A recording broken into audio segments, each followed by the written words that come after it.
Computer glitches going on, as some of you found out. So I extended the deadline for the test till tonight. So you got tonight till midnight. Don't know what the problem was. It just apparently was zapping. So yeah, the sign-in button will just sit there and load and load and not much longer. okay. So sorry about that. That happens. So anyway, get back in there at some point today and get that done. So last time we started macro, and I want to kind of slowly build what macro is all about by thinking about the individual. So some of you have had my the personal finance class that I do, and we talk about the individual management of funds, the inflows and the outflows that makes up personal budgeting, that some people don't do so good. Whether they are high-income people or low-income people, they tend not to do that very well. So we're going to do something similar, but then the step we're going to take is how does that work on the big grand scheme of things at the national level for budgeting purposes. So what I want you to think about is for an individual, which means you, if you want to put your name in there, you could. So for an individual person,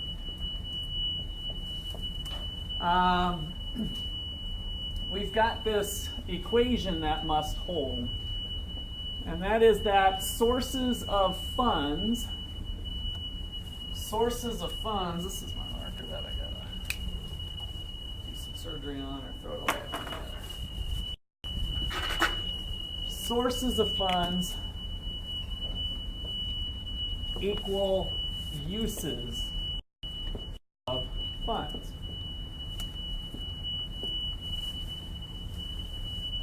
It's just gotta hold true. Sources of funds gotta equal uses. All right, so what are some sources of funds?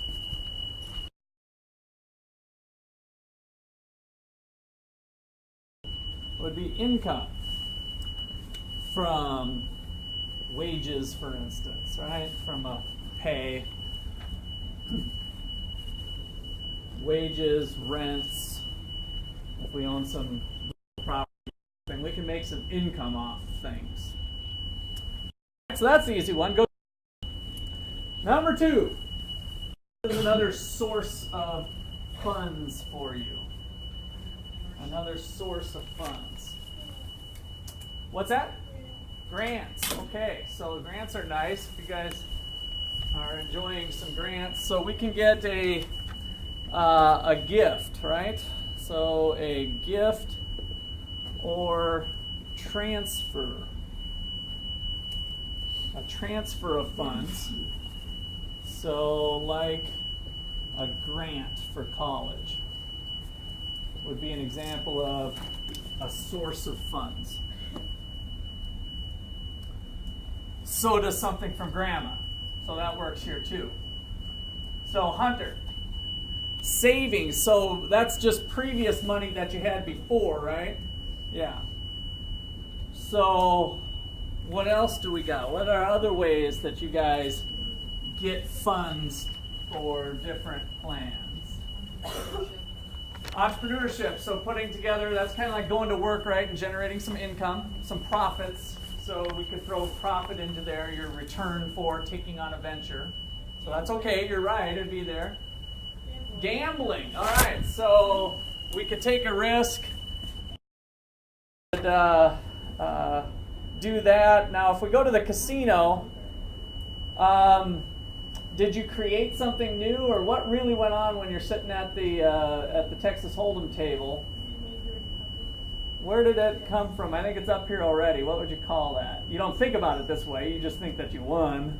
You took a bet from someone else. You took a bet from somebody else. So it was actually a transfer of funds, right, from one person to the next.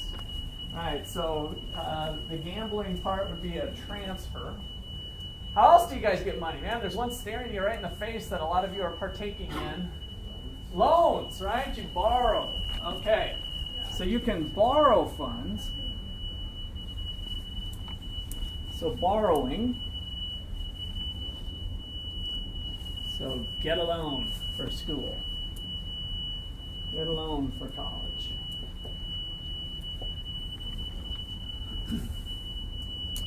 Okay, and we got one more. Another way that you can generate some funds. What's that? Steal. Good. Well, not good. That's bad. I mean, bad. But it's a good answer in that it's on. But it's already up there on the board, right? Transfer. It's a transfer again. Somebody else's wealth going from one person to the next. So that we got voluntary gift and we got involuntary gifts. Okay.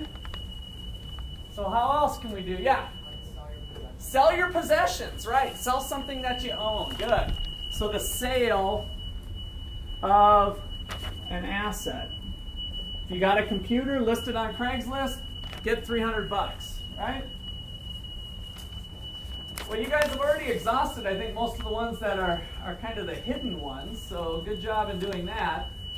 Go ahead and bring anything else up that you think doesn't fit these 4 categories.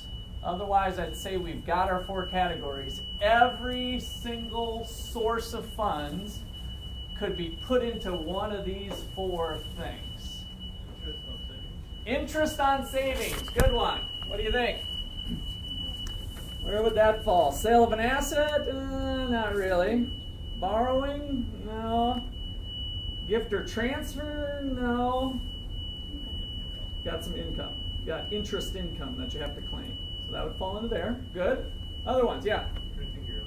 Printing your own money. All right, that's a good one. Where do you think that would fall? I don't think we found a new category. Creation of your own income? Not so much. You're probably doing little transfers, right? You created some paper, so you owned paper and you sold it for something else. So somewhere in there, that's kind of stealing. Okay? But you did have to have the paper that you bought, so we can kind of, the actual paper that it was fabricated on could be the sale of an asset that you sold to get some other things.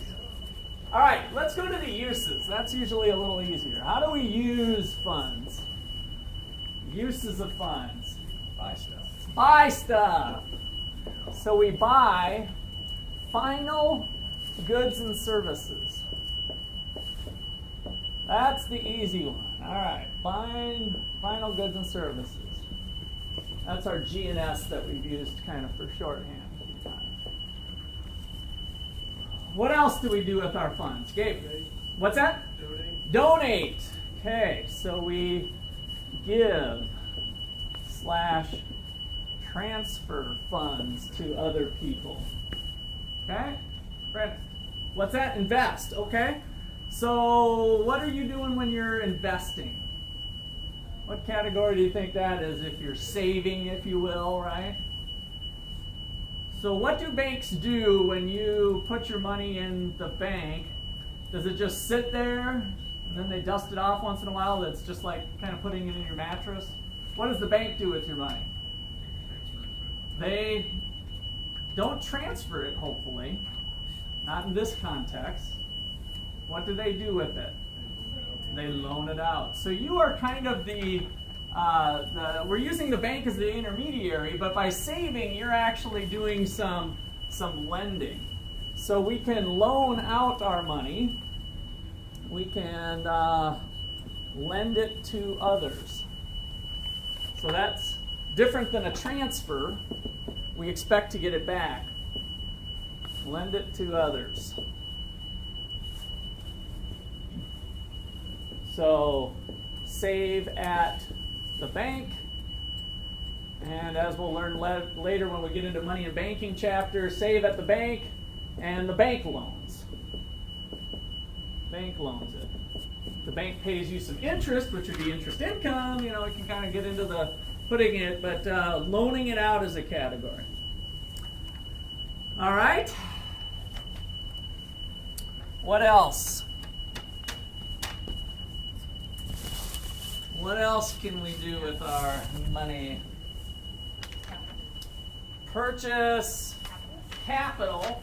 Now, if it's a brand new piece of capital, it would be kind of potentially a final goods and service. But if you buy a used computer on Craigslist, you can buy existing capital or existing assets, right? So more generally, we can put on here that you can buy existing assets. I can go buy a brand new car from the dealership, which would fall into buy for. So I can spend my money on used items or brand new items. All right. Once again, I think we've exhausted the list that we can put, but there might be some interesting things I'd like to hear. Sawyer, what are you thinking? All right, keeping it in a jar. All right, so if we're saving it, we could kind of loan it to others. We're kind of giving it to ourselves. Buying existing assets, we're kind of just we bought the money to begin with, right? We're going to learn in the later chapters that the money is an asset. It's actually the most liquid asset. So when we start thinking about goods, our ability to trade one good for the other is why we value money in the first place, right? Our ability to get stuff. So we're just holding on to that asset. Okay? All right.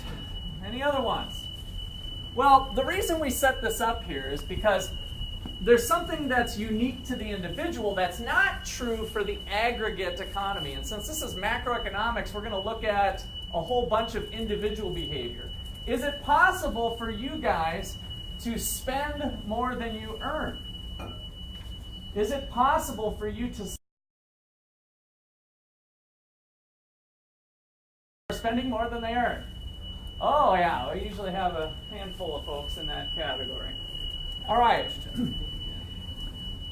But in order for you to do that, you're doing what? You're either doing one of a couple things. So in order for you to spend more than you earned in income, what are you doing to get the money? Borrowing or stealing it, which fell into this category, or grandma, right? Or the U.S. government through the form of a grant or whatever. So you either got the money for free, which allowed you, again, that wasn't income. It wasn't earned income, but you got it as a gift. You stole it. You did something to it. You gambled with it. You got it. So that's your source of funds. So in our island, the island that we live on, what I want to do is think about things that really change national situation. How do we create wealth? What is wealth? I didn't use this word in personal finance. I know I got a few of you here, or equity. What is the wealth of the nation? How would you describe wealth? Yeah. A little louder. Depending on the natural resources, if they have oil, that can contribute to it, but I have a specific way of determining what your wealth. If you're talking about a wealthy person who's a millionaire, how do we determine their wealth of at least $1 million? Gabe? How much they spend versus how much they own, I guess.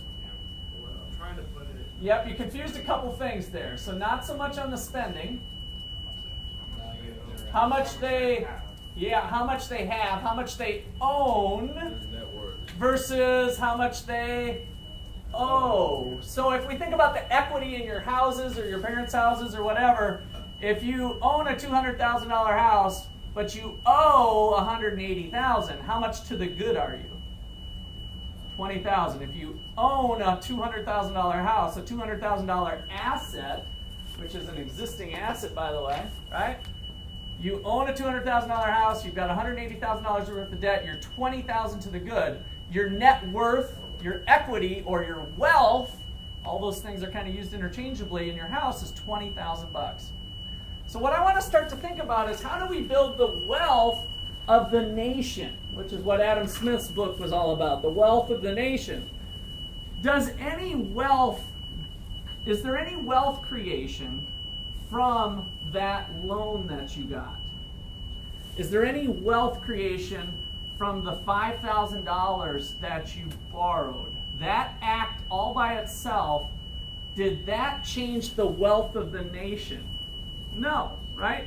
Because it went from one hand, so if we're keeping track of the nation here, and we've got $100 here, and that just goes across here, and we're God looking at the island here, was there any creation of new funds? No, it was just a transfer, right? So now we start to think about the aggregate picture, and it was just a movement from one person to the next. So in terms of sources of uses, what one person borrows is what another person lends. That's on two ends of the thing. I give money to you, but you got to pay me back. Okay, I got it. That's this transfer going on. And that does nothing for the wealth of the nation, that act all by itself. All right, what about this car? So we sold our car. Did that have any impact on the wealth of a nation, the existing used car? No. The car used to be over here on the western side of Kansas, and now it drove over to the eastern side of Kansas. Again, if we're God looking at the big picture, is there a new car on our island? No, it just swapped hands, right? So money and cars are not neither won nor lost. They're merely transferred from one perception to the next, right? So in those measurable terms, the sale of an asset, what somebody sold is what somebody bought. So in the macroeconomy, those two things get knocked out. And then, of course, the gifts, transfers, stealing, gambling, are all the same thing too. As we step back and look at it, the $100 that was given to you was got over here, nothing changed in aggregate, and so it too, what was given to one person is what the other person got. And so there's nothing new created in terms of the wealth of the nations, the wealth of the nation. Which brings us to our last one then. What needs to happen on the national scene in aggregate is that after we get done sloshing around and trading existing goods and money and gifts and all of that, at the end of the day, the income that we make from wages, rents, profits, and everything else, that income must be equal to the purchase of final goods and services, which is kind of the weird part, right? Because you might have taken your paycheck individually and bought a used car, but in the grand scheme of things on our island, the income, which is new money that came from productive resources, land, labor, capital, entrepreneurship, we put those things to work and we created wealth. We created value, right? So the income that we create for everybody that chain of events and ultimately ends in the purchase of a final goods and service, those two things reflect the value creation that goes on year after year after year. Sometimes it goes down, so sometimes the value creation is less than what it was last year in terms of the, but we talked about the ups and downs last time. That's our aggregate measure of economic activity. And that's why it's important while we focus sometimes, and sometimes too much, on, well, what are people buying? Consumers just aren't buying. That's the problem with the economy. Well, that's what we're going to learn about, whether that's really the problem or not. Kind of the choices that we make at an individual level end up aggregating up to the big picture. All right, questions or comments on that? So let me summarize that. For the nation,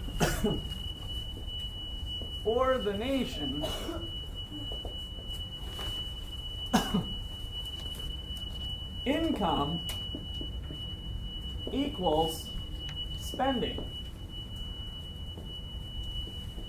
So spending on final goods and services.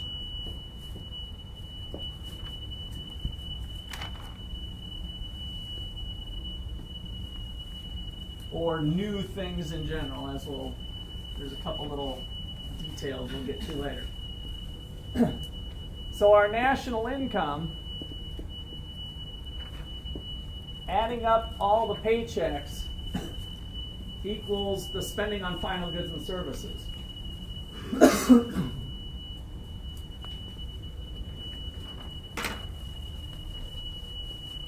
On our sheets, that was this top level thing that we talked about, right? The amount of money that we spend on final goods and services is equal to the amount of income earned by the households. That's the flows going on in a given year. All right.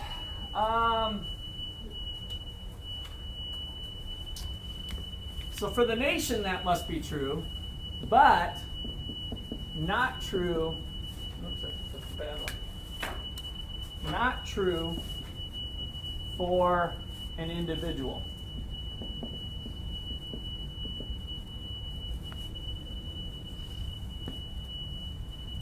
Due to borrowing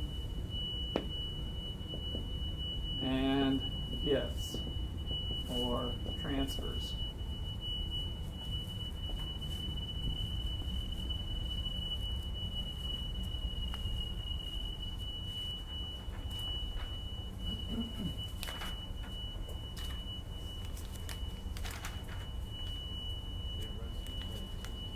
Yeah, thanks.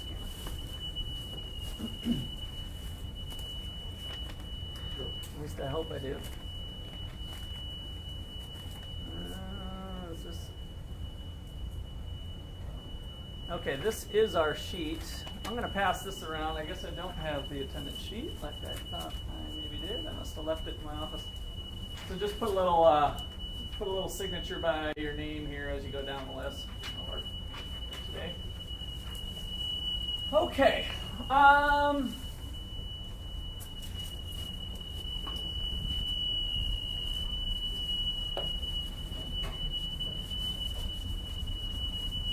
So what did we call all this spending on final goods and services last time? What did we call that?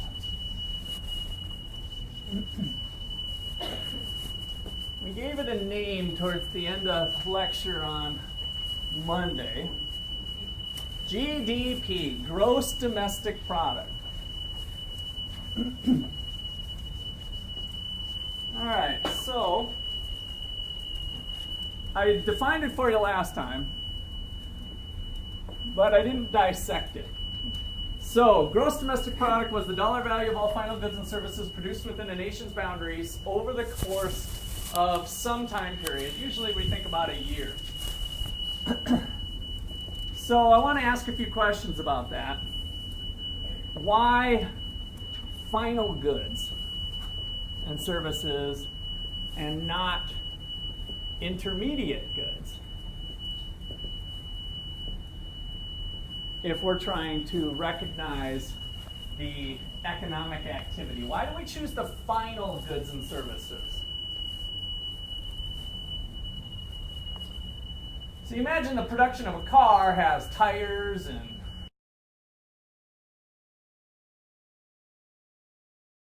we've got a little iPod docking station or something in some of the cars now, so although that would probably be even obsolete at this point. Why do we focus on just the final sticker price of the car if that car runs $32,563?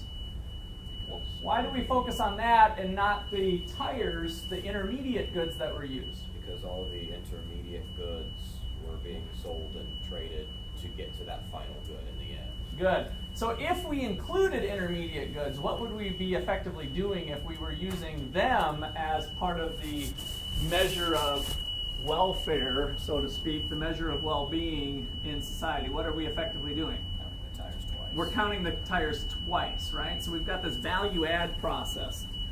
All right, so why final goods services and not intermediate goods because we'd be double counting.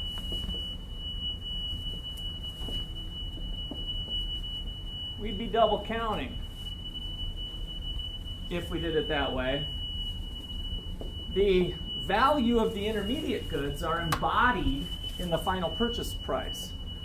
The value of the intermediate goods are embodied in the final sale price. So we don't want to count them. That wouldn't be getting to where we want to be.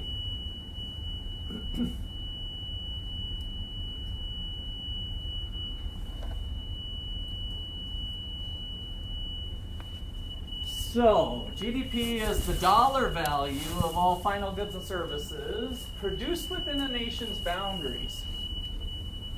Why within a nation's boundaries?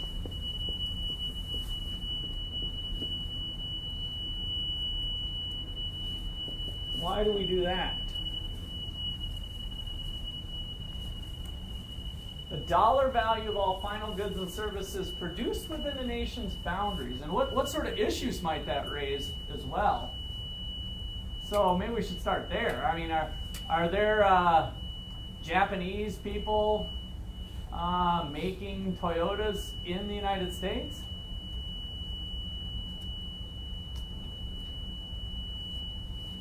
Are there some Toyota plants in the United States? Yeah, there is, right? We got a foreign-owned company in the United States. Does Ford have a plant, an American company, does Ford have a plant over in Germany? They've got plants in different places as well. So we've got Americans that are making stuff around the globe. We've got foreigners that are in the nation's boundaries making products as well. And we're going to count the dollar value of all final goods and services produced within the nation's boundaries. Why would that be important? Why would it be important to include what's going on our little, ooh, that was a bad United States here, I'm not sure where. Yeah, a little more meat up there somewhere. Okay. Why do we want to include the value of final goods and services produced within the nation's boundaries?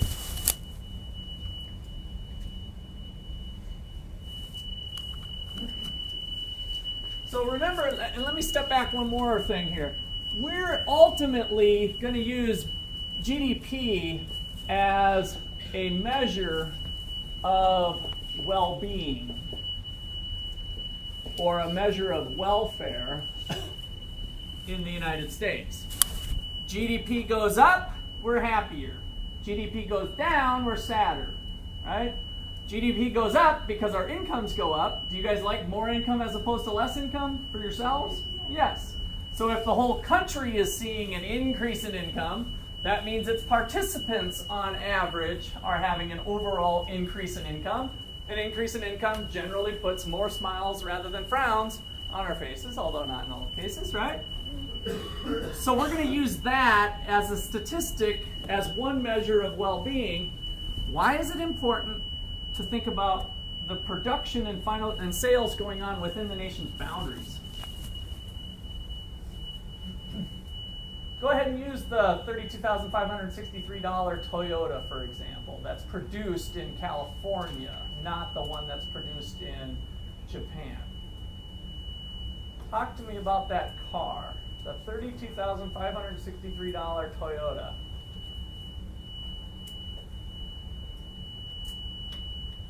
Let's see. Give me a number between 1 and 8.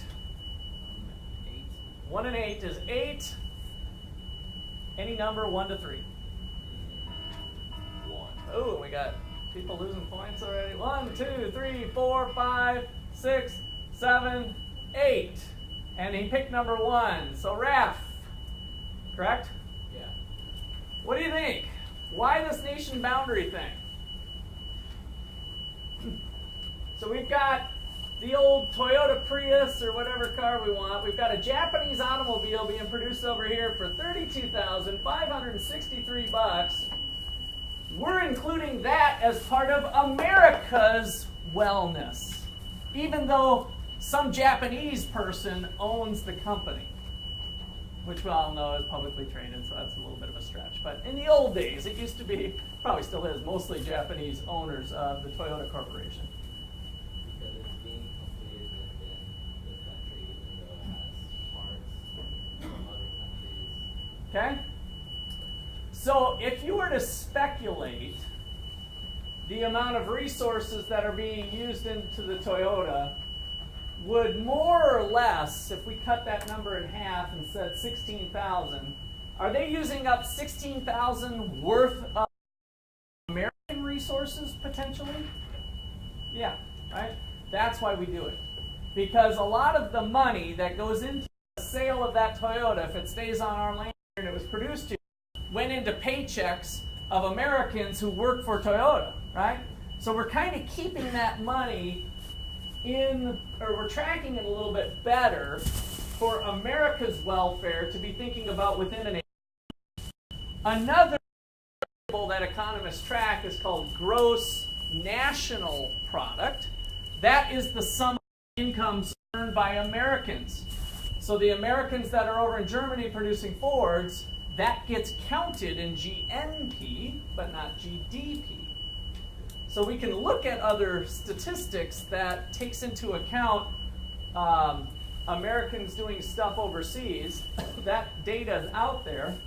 But the one that we use as our primary variable to track well-being within our nation is this one that uses within our boundaries. Okay. And we'll reconcile that difference here in a little bit. So why within the nation boundaries? We are using resources in our country. And that likely, not in every case, that likely makes up much of the price of a good made here, made domestically.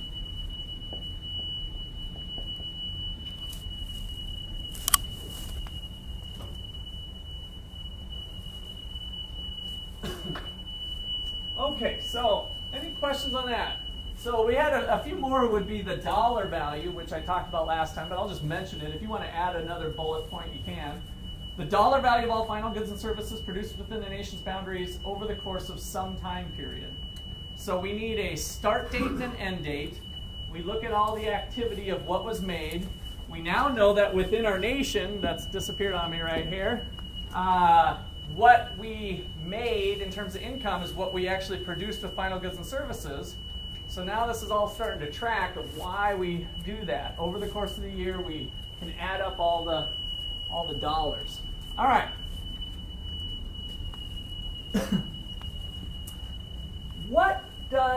How good of a job? How good of a job does GDP do in measuring well-being?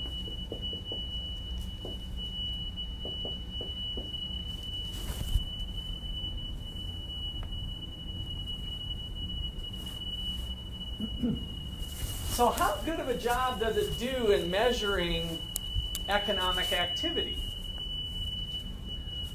What are some things that influence your quality of life, let's say, that aren't reflected in you having a job, potentially? Even though there might be real work included with it. What sort of work activities are left out of the GDP calculation? So I want you to think a little critically here on what might be left out. Volunteer work would be left out, right? Good. What else?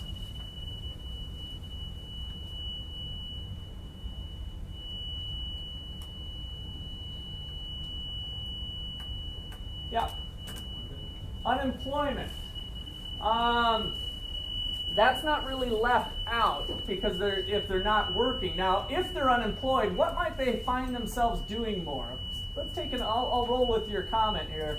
If you're unemployed, not working for a paycheck, at home, what might you find yourself doing more that you maybe did differently before? How many of you clean your own clothes? How many of you vacuum your own floor? How many of you clean your own windows? As Now, often as I should. could you have hired out those items? Yeah. If you would have hired it out, would it have been included in GDP? Yes. If it got reported correctly, if we're not just slipping them a 20, right? Which brings me, it's going to bring me to my next topic. But if you hired it out from a cleaning company or a lawn service to mow your lawn, it would be reported. If you do it yourself, it's not reported. So does GDP underreport or overreport the actual economic activity that's going on in our nation? It's under. So we're missing a lot of stuff. So how good does GDP do in measuring well-being? Well, number one, it misses or omits, maybe omits would be the best way to think of that. It omits all housework.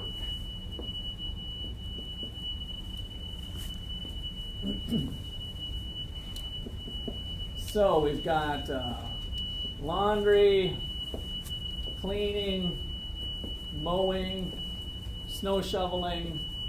The list goes on and on and on, right? We're all kind of familiar with the chores we have. That's a lot of real work that goes on. It's not like we're just, oh, that's easy. No, it's real work that some people hire out, and it gets reported. All right, volunteer work. Let's add that one on here. Omits volunteer work, which again is real work for real causes that can make real difference in the world. Blah, blah, blah. Helps with well-being. Now, if you're sliding a 20 to the neighbor to mow your lawn, does that likely get reported as income on that person's tax return? No. Does the cocaine that is going to be purchased here in Ottawa tonight get reported as income?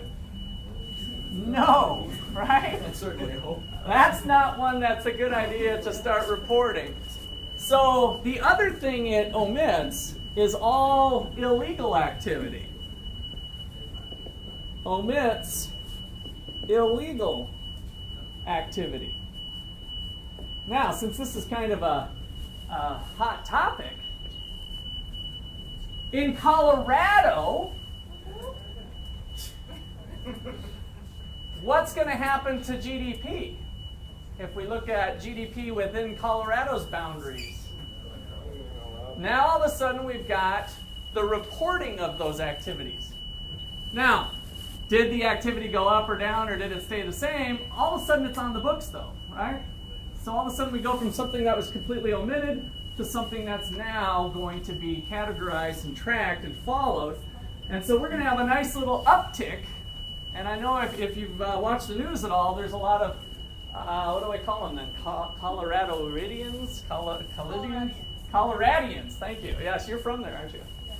So Coloradians, oh, I said that wrong already. Say it again. Coloradians, all right. Coloradians are touting that, you know, there's real business to be done. It's going to be booming. We got people coming in from all over the United States so they can buy pot legally in the United States, right? So, a lot of economic activity might be generated there. Maybe they'll have some migration in, all kinds of things going in. So, little different than housework. How about staying home and watching your own kids? Is that real work, or is that, it's not that big a deal? If you're watching a 2-year-old instead of working. That's some work. That's a lot of work. If you haven't done it, that's a lot of work, right? Now, could you have hired that out? Of course you could. You could have went to daycare. So you go to daycare, GDP goes up, right? Does the welfare of society go up if we send all of our kids to daycare and we say no stay-at-home parenting? New law is passed. Obama passed a new law. He's been trying to get some things changed here with hope and all that. And he thought that a good way to increase GDP would be to outlaw parenting that way. So you have to use daycare because the government thinks they can help your kid out more during those tender years from 0 to 5 before they hit the big time and they get into the public school system and then they really start learning. We'll just take them from 0 to 18, right? What do you think? Welfare, social welfare, go up or down? The measurement of welfare. What happens to GDP, the dollar value of all final goods and services produced within the nation's boundary over the course of the year? What happens to that statistic? Does it go up or down? Up. Does the real well-being of society go up? No. I mean, we could have a debate about that, but I think probably having some parents raise their own kids is a good thing, right? So sometimes these things can go in opposite directions, and what might be good for society is not reflected with an uptick in GDP. All right, so number 4 omits child care at home with parents.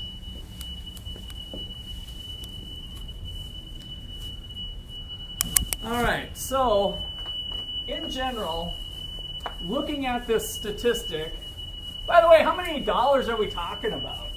This isn't that much money, is it? If we look at GDP, does anybody give me a ballpark of what GDP is? Millions? Zillions? So trillions, yes, that's correct. We're in the trillions. How much? 100 trillion? 1,000 trillion? 325? 25? 125. About $15 trillion worth of stuff. That's it. $15 trillion worth of stuff is what we're looking at. Okay, so, therefore, GDP under reports, if that's a word, I'm not sure it is. Under reports. There you go now. We'll put that hyphen. You can always get away with doing that.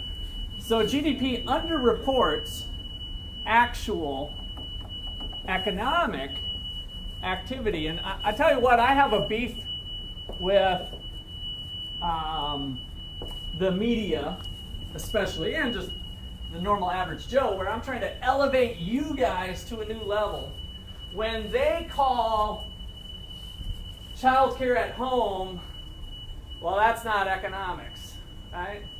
Or they call volunteer work, that's not economics. No, economics looks at all of this stuff, right? People get hung up thinking economic activity is paychecks and money and jobs and all that.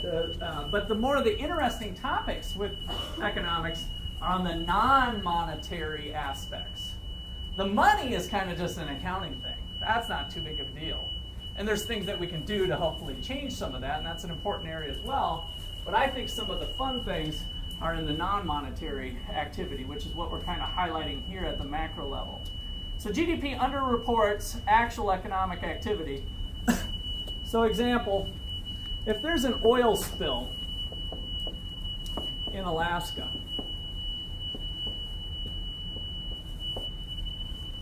oil spill in Alaska, does that lead to an increase or decrease in GDP? An oil spill in Alaska. What do they have to do when there's an oil spill up in Alaska? They got to clean it up. Is that pretty cheap? No. Remember all the pictures of a bunch of Dawn oil soap cleaning off the ducks and stuff, and we got labor involved. We can go down to the Gulf when we had the oil spill down there. So oil spill in Alaska, in general, the cleanup efforts the cleanup efforts lead to an increase in GDP. In general, we think that GDP is good.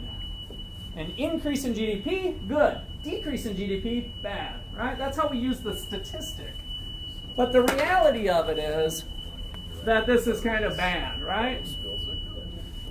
So oil spill is actually, I don't think anybody would agree, except for maybe the people that are doing the cleanup and they just got a job that they haven't had for a while cleaning it up, is actually bad for society.